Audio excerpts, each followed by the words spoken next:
The champagne flute in Sasha's hand trembled, the tiny, expensive bubbles a cruel mockery of the life she'd never have. The gala was a symphony of whispered wealth, a world of crystal and caviar that she had only ever cleaned on her hands and knees after hours. She was here as a server, a ghost in a black and white uniform meant to be invisible. But one person saw her, Liam, her Liam, or rather, the man who had been her Liam for 3 years, until he'd traded her for a partnership at his father's firm and the icy, perfect hand of his new fiancée Celeste. And he was walking right toward her, a condescending smirk playing on his lips, ready to deliver the final public blow. "Sasha, I almost didn't recognize you," Liam said, his voice dripping with faux warmth. Celeste clung to his arm, her diamond ring catching the light like a shard of glass. "I'm glad to see you landed on your feet. Though I suppose some things never change, do they?" The unspoken words hung in the air. "You're still serving people. You're still beneath us."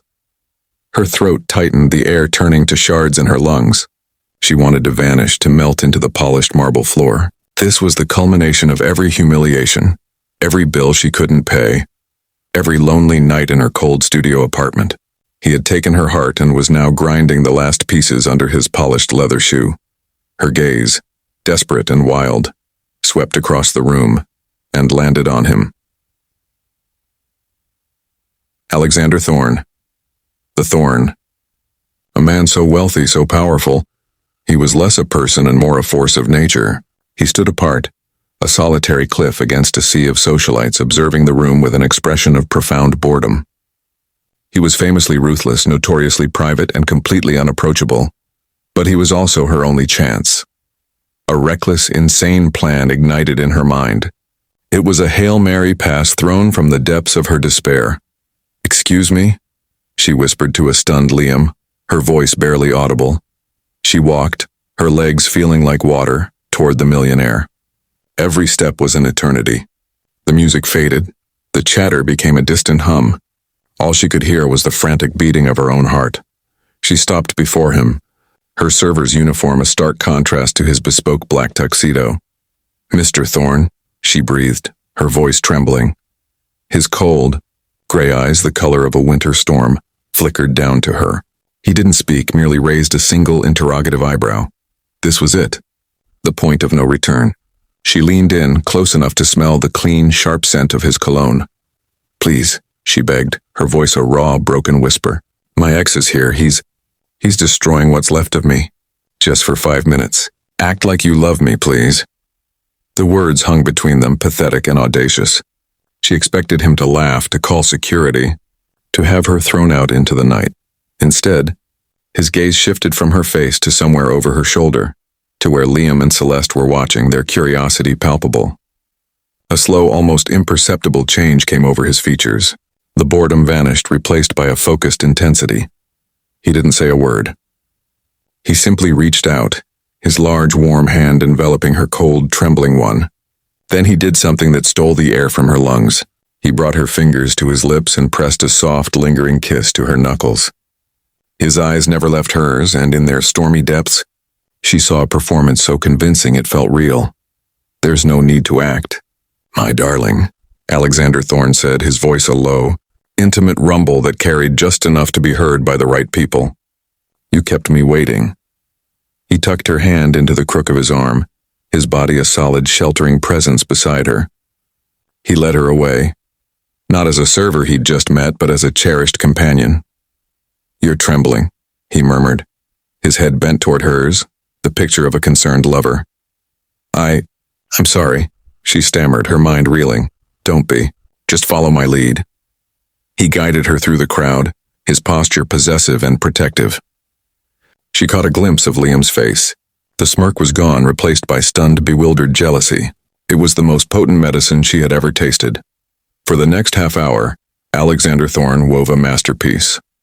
He introduced her to powerful people as Sasha, with no other explanation. A subtle implication that her presence was so well known it needed no context. He fetched her a fresh glass of champagne, his fingers brushing hers in a way that sent an unwelcome electric jolt up her arm. He listened to her with rapt attention when she managed to stammer a few words, his gaze soft and focused solely on her. It was an illusion, a beautiful, heartbreaking illusion. And she was falling for her own con. Finally, he led her out onto a deserted balcony overlooking the glittering city. The chill night air was a shock after the warmth of his performance. "I think your point has been made," he said, his voice reverting to its earlier detached coolness. The lover was gone. The CEO was back. "Thank you," she said, her voice thick with unshed tears. You didn't have to do all that." "I am a man of thoroughness," he replied, his gaze sharp and assessing. "But nothing in this world is free, Sasha." Her heart plummeted. Of course, she was a fool to think this was charity. I don't have any money." "I don't want your money." He leaned against the balustrade, studying her. "I want your time. And your discretion." "What do you mean?" "I have a 7-year-old daughter, Eleanor," he said, the words clipped. "Her mother is no longer in the picture. She needs a stable female influence, a nanny. The last 3 were hired by my HR department and were either incompetent or more interested in getting a photo for the tabloids." He looked her up and down, a CEO evaluating an asset. "You are desperate. You are, if tonight is any indication, a decent actress, and you clearly need a roof over your head and a salary that will ensure you never have to beg in a ballroom again. You will move into the guest house. You will be kind to my daughter. You will attend functions with me when required to maintain a certain public image, and you will ask no questions about my past." Sasha stood frozen. It was insane. It was a transaction. She would be trading her freedom, her life, for a gilded cage. But as she looked back through the glass doors, she saw Liam staring out at them, his face a mask of furious confusion. She thought of her empty apartment, her maxed-out credit cards, the relentless grinding pressure of poverty. She looked at Alexander Thorne. He was offering her a sanctuary, even if it was a prison of his design. Taking a shaky breath, she met his stormy eyes. "For how long?" "For as long as I require," he said, his tone leaving no room for argument. "Do we have a deal?" She was making a deal with the devil. But the devil had just saved her from a hell she could no longer bear. "We have a deal." Life at the Thorne estate was a surreal dream. Sasha's uniform was replaced by a wardrobe of soft, expensive clothes. Her cell was a sun-drenched guest house more beautiful than any place she had ever lived. Her charge, Eleanor, was a quiet, thoughtful child with her father's stormy eyes and a heartbreaking shyness that melted under Sasha's genuine warmth. The performances for the public continued.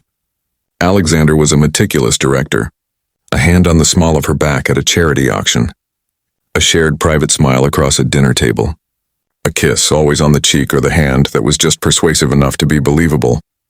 Each touch was a brand, each look a carefully crafted lie, and with each passing day, the line between the performance and her own heart began to blur dangerously. She found herself watching him with Eleanor, his cold exterior thawing into a profound, quiet love that made her chest ache.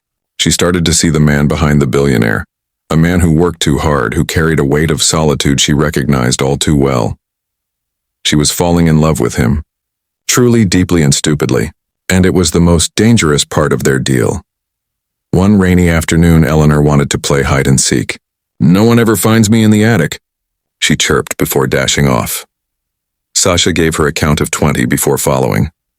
The attic was a vast, shadowy space filled with sheet-draped ghosts of furniture and memories. Dust motes danced in the slivers of light from the round window. "Eleanor, come out, sweetie, you win!" A giggle came from behind a large canvas-covered object in the corner. Sasha smiled, pulling the dust sheet away. "Found you—" The words died in her throat. It wasn't furniture. It was a painting, a life-sized portrait of a beautiful woman with a warm, familiar smile and kind hazel eyes. She was holding the hand of a little girl, a toddler version of Eleanor. But it was the woman's face that stole the air from Sasha's lungs. It was her own face, not a resemblance, not a passing similarity. It was her. The same curve of the lips, the same slight dimple in the left cheek, the same way her hair fell over her shoulder. Her blood ran cold. This wasn't a coincidence. The rescue in the ballroom, the job offer, the sanctuary. It was all a plan. "That's Mommy," Eleanor said softly, emerging from her hiding spot. "She got sick when I was little. Papa doesn't like to talk about it." He put her picture away. Sasha's legs gave way. She sank to the dusty floorboards, her heart hammering against her ribs. Mommy. The pieces, sharp and cruel, clicked into place. Alexander hadn't saved a stranger. He had found a replica, a living, breathing stand-in for the wife he had lost. She wasn't a nanny. She was a ghost.